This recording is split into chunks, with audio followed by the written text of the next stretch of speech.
1977 में आई बच्चों की मशहूर फिल्म सफेद हाथी आज भी पुराने सिनेमा प्रेमियों के दिलों में खास जगह रखती है। इस फिल्म में सफेद हाथी एरावत और छोटे बच्चे शिबू की दोस्ती ने दर्शकों को भावुक कर दिया था। शिबू का किरदार निभाने वाले बाल कलाकार अश्विनी मास्टर अश्विनी ने अपनी मासूम अदाकारी से लाखों लोगों का दिल जीत लिया था, लेकिन समय के साथ ये कलाकार अचानक फिल्मों से गायब हो गया और आज उनकी जिंदगी रहस्यमय बन चुकी है। बल्कि इस फिल्म में अभिनय करने वाली शिबू की बहन रानी भी आज गुमनाम है। तो आज की हमारी इस वीडियो में हम आपको इन दोनों ही बाल कलाकार के बारे में बताने वाले हैं, जिसकी फरमाइश हमारे प्यारे दर्शक सुरेंद्र प्रजापति ने जताई है। तो हमेशा की तरह अगर आप हमारे चैनल पर नए हैं तो चैनल को सब्सक्राइब जरूर कर ले। निर्देशक तपन सिन्हा की ये फिल्म बच्चों के लिए बनाई गई थी। फिल्म में जंगल, जानवरों और इंसानियत का सुंदर संदेश दिखाया गया था। शिबू नाम का गरीब बच्चा जंगल में एक दुर्लभ सफेद हाथी से दोस्ती कर लेता है। बाद में लालची लोग उस हाथी को पकड़ने की कोशिश करते हैं, लेकिन शिबू अपने दोस्त को बचाने के लिए संघर्ष करता है। इस फिल्म में शत्रुघ्न सिन्हा, उत्पल दत्त, साधु मेहर और विजय अरोड़ा जैसे बड़े कलाकार थे, लेकिन सबसे ज्यादा चर्चा छोटे कलाकार अश्विनी की हुई, जिन्होंने शिबू का किरदार निभाया। दरअसल अश्विनी को गोलमाल 1979, आमने सामने 1967 और गुमराह 1976 के लिए जाना जाता है। उन्होंने 1977 की फिल्म सफेद हाथी में एक बाल कलाकार का किरदार निभाया था, जिस किरदार का नाम शिबू था और इन्हें जानवरों से काफी लगाव था। ये फिल्म लोगों को काफी पसंद भी आई थी। दरअसल 1977 की हिंदी फिल्म सफेद हाथी में मुख्य बाल कलाकार हैं अश्विनी, जिन्होंने शिबू की मुख्य भूमिका निभाई। फिल्म में उन्होंने सफेद हाथी एरावत से दोस्ती की। ये फिल्म दुर्व्यवहार करने वाले रिश्तेदारों के साथ रहने वाले दो अनाथ बच्चों की कहानी बताती है, जिनका जीवन एक जादुई सफेद हाथी से मिलने के बाद बदल जाता है। बाल कलाकार अश्विनी कौन थे? फिल्म में शिबू का रोल करने वाले अश्विनी ने बहुत ही दर्शकों को चौंका दिया था। उस दौर में कई बाल कलाकारों के पूरे नाम सार्वजनिक नहीं किए जाते थे। इंटरनेट पर उपलब्ध सीमित जानकारी के अनुसार उन्होंने कुछ फिल्मों में बाल कलाकार के रूप में काम किया, जिनमें सफेद हाथी सबसे प्रसिद्ध रही। उनकी अभिनय शैली बहुत स्वाभाविक थी। चेहरे की मासूमियत, डर, खुशी और भावनात्मक दृश्यों में उनका अभिनय इतना वास्तविक लगता था कि दर्शक उनसे तुरंत जुड़ जाते थे। यही कारण है कि शिबू का किरदार आज भी याद किया जाता है। अश्विनी का फिल्मी करियर क्यों रुक गया? 1970 और 80 के दशक में कई बाल कलाकार फिल्मों में आए, लेकिन बड़े होने के बाद उनमें से बहुत कम कलाकार फिल्म इंडस्ट्री में टिक पाए। अश्विनी के साथ भी शायद यही हुआ। उपलब्ध जानकारी के अनुसार उन्होंने बहुत कम फिल्मों में काम किया और बाद में फिल्मी दुनिया से दूरी बना ली। उस समय सोशल मीडिया, यूट्यूब और मनोरंजन वेबसाइट का दौर नहीं था, इसलिए जिन कलाकारों ने इंडस्ट्री छोड़ दी, उनके बारे में धीरे धीरे जानकारी गायब हो गई।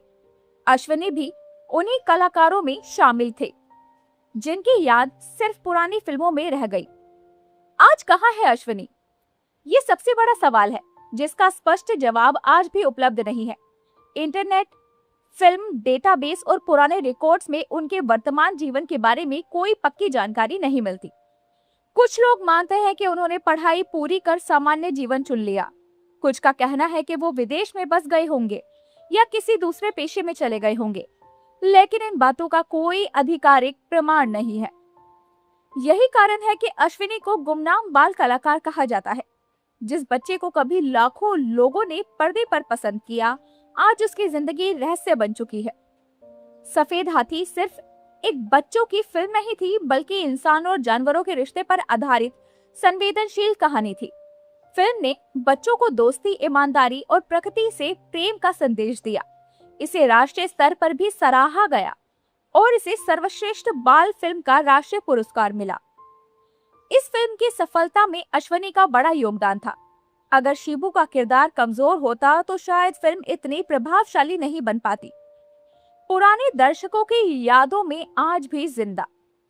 आज भी जब पुराने सिनेमा प्रेमी या 70-80 के दशक की फिल्में देखने वाले लोग सफेद हाथी का नाम सुनते हैं तो उन्हें मासूम शिबू याद आ जाता है। यूट्यूब और सोशल मीडिया पर इस फिल्म के गाने और दृश्य देखने के बाद लोग अक्सर पूछते हैं, आखिर वो बच्चा आज कहाँ है? यह सवाल ही बताता है कि अश्विनी ने अपने छोटे से करियर में दर्शकों पर कितनी गहरी छाप छोड़ी थी। गुमनामी की एक भावुक कहानी।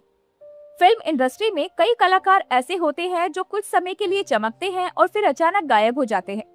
अश्विनी की कहानी भी कुछ ऐसी ही है। उन्होंने एक ऐसी फिल्म में काम किया जिसे भारतीय बाल सिनेमा की क्लासिक फिल्मों में गिना जाता है, लेकिन खुद धीरे धीरे लोगों की नजरों से दूर हो गए। आज इंटरनेट के दौर में भी उनके बारे में बहुत कम जानकारी मिलती है और ये इस बात का प्रमाण है कि पुरानी पीढ़ी के कई कलाकार इतिहास के पन्नों में कहीं खो गए हैं। सफेद हाथी के बाल कलाकार अश्विनी ने अपने मासूम अभिनय से भारतीय दर्शकों के दिलों में खास जगह बनाई थी। हालांकि आज उनके वर्तमान जीवन के बारे में कोई ठोस जानकारी उपलब्ध नहीं है, लेकिन शिबू का किरदार हमेशा याद रखा जाएगा। उनकी कहानी हमें ये भी याद दिलाती है कि शोहरत हमेशा स्थायी नहीं होती, लेकिन अच्छा अभिनय और सच्ची कला लोगों की यादों में हमेशा जिंदा रहती है। वहीं अगर फिल्म में दूसरे बाल कलाकार यानी शिबू की बहन रानी के बारे में बात करें, तो इस दमदार किरदार को निभाया था अभिनेत्री गायत्री जी ने, जो हिंदी, पंजाबी, तमिल और कन्नड़ सिनेमा का जाना माना नाम है, जो ऑटो राजा, वसंत गीता, सूखा संसार के हने राडू, सूत्रगालू, ज्वालामुखी और श्वेता गुलाबी जैसी कन्नड़ फिल्मों में नायिका की भूमिकाओं के लिए जानी जाती है। 1977 की फिल्म सफेद हाथी में रानी का किरदार बाल कलाकार गायत्री ने निभाया था। वो फिल्म में शिबू मुख्य कलाकार की बहन बनी थी और इस फिल्म का निर्देशन तपन सिन्हा ने किया था। गायत्री को घाव, द वाउंड 2002, लड़ाकू 1981 और चंबल की रानी 1979 के लिए जाना जाता है। उन्होंने 1977 की फिल्म सफेद हाथी में बेहतरीन भूमिका निभाई थी और आज भी उन्हें इस किरदार के लिए याद किया जाता है। वहीं उनके निजी जीवन के बारे में बात करें तो उनकी शादी सुशील मलिक से हुई थी। सुशील मलिक को उनका करियर पसंद नहीं था। बाद में उन्होंने अनंत नाग से शादी कर ली। उनकी एक बेटी है अदिति। हालांकि आज उनकी उम्र 66 साल की हो चुकी है और पहले के मुताबिक वो कुछ ऐसी नजर आती हैं।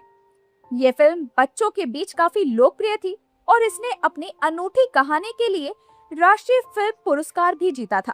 तो दोस्तों, अभी के लिए तो बस इतना ही। मिलते हैं अगली वीडियो में, तब तक अपना ध्यान रखिए। Bye bye.